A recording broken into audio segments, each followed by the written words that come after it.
You ever realize you're not welcome in your own home while still paying the mortgage?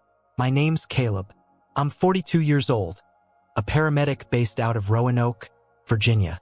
I've been married to Elise for almost 8 years, and we live, or used to live, in a modest 2-story townhouse on the south end of the city. It wasn't fancy, but it had a backyard and a porch swing, and for a while it felt like ours. Until Roman moved in. Roman is Elise's younger cousin, technically second cousin, 31, tall, sharp-tongued, with the kind of sarcastic charm that works on strangers and wears thin on roommates. He came to us a little over a year ago, right after he left his job in Charlotte and claimed he needed a place to regroup. Elise asked if he could stay for a few weeks, just until he figures things out. I said yes, because you say yes when your wife looks at you with that desperate, pleading face. You say yes because you believe people mean what they say when they promise something is temporary. But temporary turned into permanent. Weeks into months. Months into routines. And now, a year later, I'm lying on the living room couch because I asked Roman if he could start helping with groceries. Let me back up. We had that conversation 2 nights ago. I'd gotten off a 12-hour shift and came home to find the fridge empty again. Roman's empty Chinese takeout containers were stacked like trophies on the counter. Our dog, Jasper, hadn't been walked. The trash hadn't been taken out. The guest bathroom smelled like a gas station. I waited until after dinner, trying to be calm. Elise and I sat at the dining table while Roman lounged on the sectional, gaming headset on, shouting at some stranger over Call of Duty. Elise, I said, we need to talk about the food budget. We've been spending nearly double since Roman moved in. She barely looked up. He's trying, Caleb. You know that. He's just going through a lot. I get that, I replied. But we are too. I'm picking up overtime. You've been working late shifts at the bookstore. And meanwhile, he's home all day burning through Wi-Fi and eating takeout. That's when Roman walked in, still wearing his headset, holding a half-eaten slice of pizza. You guys talking about me? He smirked. Let me guess. Caleb's mad I ate the last of his almond milk. I didn't laugh. I told him firmly, calmly, that we needed to reevaluate the situation, that we couldn't keep covering for someone who wasn't contributing, that rent, or at least utilities and groceries, needed to be a shared responsibility. He looked at me like I'd told him to shovel coal in the backyard. You're really gonna nickel and dime me? He scoffed. We're family. Elise didn't say anything for a second. Then she stood up, took a breath and said, Maybe you're being too harsh, Caleb. Roman's been through a lot. He's not trying to take advantage. I looked at her, stunned. Elise, he's been here for 13 months. She crossed her arms. So what, you want to kick him out? I want my house back, I said. That night, I found my pillow and blanket tossed onto the couch. No explanation. No argument. Just a silent message, you're the problem here. That's when it started to click. Lying there in the dark, I didn't feel angry. Not yet. I felt something colder. Disbelief. Followed by a quiet, settling clarity I hadn't felt in months. This wasn't about Roman. It was about Elise. About the way her eyes rolled every time I brought up the bills. About the way she deferred to Roman in conversations and shut me down mid-sentence. About how I'd been told to be patient, be kind, be the bigger man, over and over again, and all it had done was make me smaller. The morning after the couch, I woke up with a stiff neck and that foggy heaviness that comes from sleeping half aware. Jasper, our Labrador mix, sat quietly at the foot of the couch, tail thumping once against the floor when I opened my eyes. Even the dog could sense something was wrong. The house was quiet. Too quiet. No clinking in the kitchen. No Elise humming along to her early morning playlists. Just the low buzz of Roman's fan upstairs and the occasional muffled gunfire from whatever game he hadn't turned off. I sat up, rubbed my eyes, and reached for my phone. Nothing from Elise. No apology. No message. Nothing. I walked into the kitchen to make coffee. The pot was still dirty from yesterday, and the trash was overflowing again. Chinese cartons, a crumpled receipt from a DoorDash order, and an empty Gatorade bottle that somehow didn't make it to the recycling bin. I stared at it all for a long moment before cleaning it myself. Again. And I kept thinking, is this really my life now? Back when Elise and I first moved in, things felt balanced. She worked at the indie bookstore downtown, curated their poetry nights, ran a quiet blog about Southern folklore. We used to have late-night talks on that same couch, before it became mine by exile, sharing dreams about one day opening a small cafe bookstore combo. She used to ask me about my shifts, about the people I helped, the moments I carried someone's life in my hands. Now she barely asked what time I'd be home. I made coffee, sat down at the breakfast bar, and pulled out the bank app on my phone. I wasn't trying to snoop. I just needed to understand how the numbers kept slipping every month, no matter how many extra shifts I worked. Our checking account balance was lower than I remembered. Not panic level low, but enough to raise questions. 3 weeks ago, a $320 cash withdrawal labeled miscellaneous. 2 weeks ago, $110 to Southside Auto. Elise didn't own a car. Last week, $265 on Hearth and Brew, a gastropub downtown we hadn't been to in months. I opened the transactions folder and just sat there, scrolling slowly. I remembered asking Elise about that first cash withdrawal. She'd said it was for groceries at the farmer's market and a little birthday thing for her friend Ivy. But now it looked routine, like she'd been giving Roman an allowance. I swallowed the thought. Around 10:15 a.m., I heard Roman come downstairs. He was in sweatpants and a hoodie, scratching his stomach, heading straight for the fridge like he owned the place. "Morning," he mumbled through a yawn, grabbing the orange juice. He didn't ask if I wanted any, didn't even glance in my direction. I watched him take a swig straight from the bottle and felt something flare in my chest. Not rage exactly, just the slow, steady pressure of dignity collapsing. "I cleaned the kitchen this morning," I said without looking at him. He shrugged. "Cool. That was it. No thanks. No acknowledgement. Just cool." And right then, something in me snapped into alignment, like a compass finally pointing north.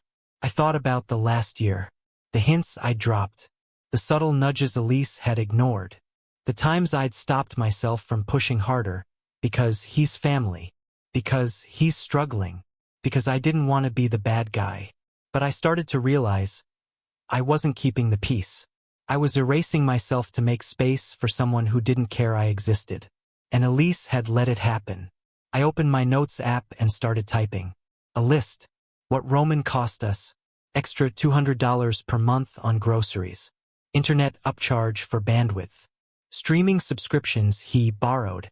Car insurance bump after he dinged the bumper and we never filed. My dignity. I stared at that last line. My dignity. That one hurt. Around noon, Elise came home early, surprising for a Tuesday. She walked in with a tote bag full of books and takeout containers. She kissed me on the cheek like nothing was wrong. "Hey babe," she said cheerfully. "I brought curry from Saffron House. Your favorite." I didn't say anything at first, just stared at the bag. "You didn't respond to my texts last night," she added, unloading the food. Cleared my throat. "You didn't send any." She blinked. "Oh, well, I meant to." I nodded slowly, and then quietly asked, "Did you take out $320 last week?" Elise paused. Not enough to be suspicious, but enough for me to notice. "For the groceries," she said lightly. "And I picked up drinks with Ivy after the gallery thing." She avoided my eyes. "You've been giving Roman money, haven't you?" Now she froze. Fully. No movement. The kind of stillness that screams caught. "It's not what you think," she said quickly. "He's been trying to apply for jobs. He needed just a little help with his car payment. He doesn't have a car." Pause. "It was for Uber to interviews." I stood up. "Elise, he hasn't had a single interview since he moved in." "You don't know that," she snapped. "He doesn't tell you everything." I stared at her for a long time. "No, Elise. He tells me nothing. And you defend him like he's your child, not your cousin." That was the first real fight. The one where voices rose, where the polite mask slipped. "I'm tired," I finally said. Tired of being the outsider in my own house. She crossed her arms. Then maybe you should stop acting like it's all about you. I felt like the floor shifted beneath me. And in that moment I realized it wasn't about money. It wasn't about curry or couches or takeout cartons. It was about the fact that the woman I married had stopped choosing me and started choosing convenience instead. The next 2 days passed in an odd, simmering silence. We didn't fight. Not exactly. But Elise barely spoke to me outside of necessities. Can you walk, Jasper? Did you move the laundry? The kind of surface-level small talk people make when something deeper is broken. Roman, on the other hand, acted like nothing had changed. He came and went in his usual rhythm. Sleeping until noon, gaming in the evening, microwaving whatever leftovers he hadn't claimed the night before. I watched him leave the fridge door open with the same careless laziness he brought to everything else. He left lights on in rooms he wasn't in. Took hour-long showers. Once, I walked in to find him using my noise-canceling headphones, which I kept in my office drawer. No apology. Just a shrug. Didn't think you'd mind. I minded. I minded a lot. On Thursday, I got home early from work. Elise wasn't home yet, and Roman was in the living room, feet on the coffee table, eating wings straight out of the box. My work mail was on the counter, still unopened, and a package addressed to me had already been torn open. He didn't even look up. I thought you said you weren't going to be home until 5. He mumbled with his mouth full. Why are you opening my mail? He blinked, slowly, like I just asked him to explain string theory. Oh, sorry. I thought it was for Elise. Chill, man. I stood there for a moment, my hand tightening around my keys. I said nothing, just walked to the fridge and realized, again, that he'd eaten the last of the leftover stew I'd made. The one I'd literally labeled Caleb's. Do not touch. That was it. I didn't yell. I didn't throw anything. I just turned around and went upstairs to our bedroom, shut the door, and locked it. And then I sat down with my laptop and spreadsheet software and began doing what I should have done months ago. Adding up the damage. The total shocked me. Between inflated utility bills, grocery costs, streaming services, household repairs, and the extra gas from Roman borrowing my car, we'd spent nearly $5,700 more than usual since he moved in. But it wasn't just that. There were at least 6 separate $100 to $300 withdrawals from our joint account that Elise couldn't or wouldn't explain. Every one of them labeled miscellaneous or gift. Every one of them lining up with the week's Roman's car magically had gas again or new shoes showed up at the door with his name on the box. At that point, something inside me turned off, like a breaker switch. The part of me that still hoped Elise would wake up and see it was over. She'd already made her choice. She just hadn't said it out loud yet. I would. That night, when Elise came home, I was sitting in the kitchen, laptop open, documents neatly laid out on the table. Roman had already gone out somewhere, probably mooching off someone else for the evening. She walked in, smiling like everything was fine, but then she saw my face. Hey, she said carefully. You okay? I need you to sit down. The smile faded. What's going on? I turned the laptop toward her. Tell me this isn't what I think it is. Her eyes scanned the spreadsheet slowly, then faster. Then she froze. Elise, have you been giving him money behind my back? And don't say it was for gas or groceries. I'm not stupid. She looked away. Caleb, just answer the question. Silence. Finally, she said, I just wanted to help him. He's family. And I knew if I asked, you'd say no. I would have. And I would have been right. That's not fair. No, what's not fair is you telling me we're broke while handing cash to a grown man who hasn't worked in over a year. What's not fair is you making me feel guilty for asking for basic respect in my own house. You don't understand what he's been through. Don't do that again. She looked up at me, confused. Don't act like I'm heartless for wanting a home that doesn't feel like a crash pad for a freeloader. I have been patient. I have been quiet. And I've watched you lie to me, over and over again. For him. Caleb, you didn't choose your cousin, Elise. You chose him over me. That's not something I can forget. She crossed her arms. Her face hardened. So what? You're leaving? That's what this is. I didn't answer right away. I just looked at her, really looked at her, the woman I married, the one I thought I was building a life with, and I realized something brutal and final. I wasn't in a marriage anymore. I was in a three-person arrangement where my voice didn't matter. Yes, I said quietly. That's exactly what this is. She blinked. You're overreacting. I smiled. Tired, sad smile. No, I'm finally reacting the right amount. She turned and walked out without another word.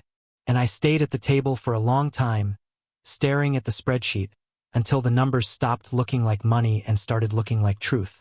I didn't sleep that night. I laid in bed, eyes fixed on the ceiling fan turning slow and steady overhead, and listened to the silence of a house that no longer felt like mine. Elise hadn't come upstairs after our conversation. I heard her moving around in the living room for a while, maybe pacing, maybe just sitting in the dark, but she never came up, and I didn't go down. Around 3:30 a.m., I got up, pulled on a hoodie, and sat on the back porch with Jasper. The summer night was thick with humidity and crickets, and the porch light buzzed with tiny moths dancing around it like nothing was wrong, like the world hadn't shifted under my feet. I watched my dog curl up at my side. He didn't ask questions. He didn't take sides. He just sat there, breathing slow and even, like some kind of reminder that not everything in the world was broken. And that's when I made the decision. I wasn't going to fight anymore. No more arguments. No more begging to be heard. No more second chances for people who didn't give me a first one. I was leaving. The next morning, I called in a personal day. My supervisor didn't ask questions. He could hear it in my voice. He just said, "Take what you need, man." Then I started making a list. Not an emotional one. Not full of hopes or regrets. Just facts. What do I need? What can I carry? What belongs to me? I pulled a duffel from the closet, grabbed a few days' worth of clothes, my work gear, my laptop, the watch my grandfather left me. I moved with this strange mechanical focus, one foot in front of the other, no noise, no hesitation, like I'd flipped a switch and couldn't turn it off. I packed my tools. Every wrench, drill, and socket Roman had borrowed and forgotten to return. I didn't bother with furniture. Most of it we bought together. Some of it she inherited. None of it mattered anymore. By noon, I was looking at apartments. The second complex I called had a one-bedroom available that same day. Nothing fancy, just a clean place with a view of some tired maple trees and a washer-dryer unit that didn't require quarters. That was enough. When the property manager asked if I needed time to think about it, I said no. I signed the lease, paid with money from my personal account, the one Elise didn't have access to, and took the keys without fanfare. Back at the house, Roman was on the couch eating cereal and watching some reality show about people yelling at each other in hot tubs. When I walked in, he barely glanced up. "Hey man, can you grab oat milk next time you're at the store?" Regular milk messes with my stomach. I looked at him for a full 5 seconds, then said calmly, "I'm not going to the store again." He frowned. "Huh. I'm leaving." He blinked. "Leaving like what? Work?" "No. I'm moving out." He sat up. "Wait, seriously?" "Yes. Because of me?" I zipped up the duffel bag. "Not just because of you. But you sure didn't help." He looked stunned. Not angry, not ashamed, just confused, like a kid told summer vacation was over. "But Elise, she'll figure it out." I grabbed my keys and started carrying bags out to the car. Roman didn't offer to help. Didn't even stand up. Just sat there, mouth slightly open, as if he couldn't believe someone was finally drawing a line. I made 3 trips. Clothes, laptop, tools. The last trip, I left a small note on the kitchen counter, propped against the empty cereal box he'd left behind. "Elise, I'm done. When you're ready to have a real conversation. Not excuses, not blame. A real one, you know how to reach me. Until then, don't." Caleb. I didn't leave angry. I didn't slam the door. I just walked out. It was the quietest freedom I've ever felt. That night, I sat in my new apartment on the floor, eating a gas station sandwich, listening to the hum of the fridge and the soft ticking of my own breath. There were no raised voices, no footsteps overhead, no guilt creeping down the hallway. For the first time in over a year, I slept straight through the night. No dreams, no regrets, just silence, and space, and peace. 3 days passed before I heard from Elise. I ignored her texts the first day. Short ones, then longer ones. A voicemail I didn't listen to, then silence. Not the angry kind, not the Cold War kind, just empty. Like she'd run out of things to say and was waiting for me to make the next move. I didn't. On the 4th day, she showed up. It was around 7 p.m., just as the sun was turning the sky that hazy mix of gold and blue. I just finished setting up the last of my things, nothing much. Really? A thrift store coffee table, a second-hand couch I bought from a guy on Facebook Marketplace, and a folding chair I still hadn't replaced with a proper dining set. There was a knock, then another. I opened the door to find her standing in the hallway with red-rimmed eyes, clutching a brown paper bag like it was a peace offering. "Can we talk?" she asked softly. I didn't move. "Caleb, please." So I stepped aside. She walked in slowly, like she was afraid to make a sound, set the bag on the counter. It was from Saffron House again. The same place she used to bring curry from on nights we had something to celebrate. I didn't touch it. "I didn't know where else to go," she said quietly. I waited. She looked around the apartment. The bare walls, the half-unpacked boxes, the folding chair. "It's quiet here," she said, half smiling. I nodded once. "Roman's gone." I didn't react. "He left yesterday, packed up his stuff and disappeared. Took everything I gave him. Even," her voice cracked, "even my grandmother's ring. The necklace you gave me for our 2nd anniversary." Still, I said nothing. She took a shaky breath. "I can't afford the mortgage without you." I called the lender. They said if I don't catch up in 30 days, they'll start foreclosure. I leaned against the counter, arms crossed. I wasn't cruel. I wasn't smug. I was just tired. "So?" She blinked. "So? Caleb, I'm sorry. I know I messed up. I should have told you about the money, about helping Roman. I should have listened when you said you were drowning. But you didn't," I said finally. She nodded. "I know." There was a long silence between us. Not the old silence, the tense, waiting for an explosion kind. This was different. Final. "I wasn't trying to hurt you," she said. I thought I was doing the right thing." "No," I replied. "You thought you were doing the easy thing. You didn't want to tell your cousin to grow up. So you made me the bad guy instead. That's not fair." "It's completely fair." Her eyes filled with tears. "I love you, Caleb." I believed her. In that moment, I really did. But love doesn't excuse betrayal. And love doesn't replace respect. "If you loved me," I said quietly, "you wouldn't have treated me like a threat in my own home. You wouldn't have lied to me for a year and expected me to swallow it because it was for family." She stepped closer. "I'll fix it. I'll get a second job. I'll go to therapy. Whatever it takes. Just, please come home." I shook my head. "I am home." She flinched like I'd hit her. "You're really not coming back." I looked at her, this woman I once built a life with, who once asked about my shifts and kissed me goodbye at 6 a.m. and curled up on the couch next to me with cold feet and warm hands. But that woman had stopped choosing me a long time ago. "I left the night you threw my things on the couch," I said. "The rest was just paperwork." Her shoulders sagged. I walked her to the door. She turned to face me one last time. "Roman ruined everything." "No," I said. "You let him." Then I closed the door. And I didn't look back. 6 months later, I barely thought about Roman anymore. Not out of spite. Just because he'd become irrelevant. Like an old dent in a door you finally replaced. I heard through Elisa's cousin that he resurfaced in Florida for a while. Staying with another relative. Burning another bridge. It was his pattern. Charm, take, vanish. He was never the real story anyway. Elise lost the house 2 months after I moved out. I didn't take pleasure in it. I didn't cheer. There's no satisfaction in watching someone crumble, even when they're the reason it happened. She ended up renting a room from a friend in West End, working 2 jobs to stay afloat. I heard she sold a bunch of her grandmother's jewelry to cover debts. Part of me felt sorry for her. The rest of me remembered how many times she looked me in the eye and chose someone else's comfort over my exhaustion. I saw her once by accident.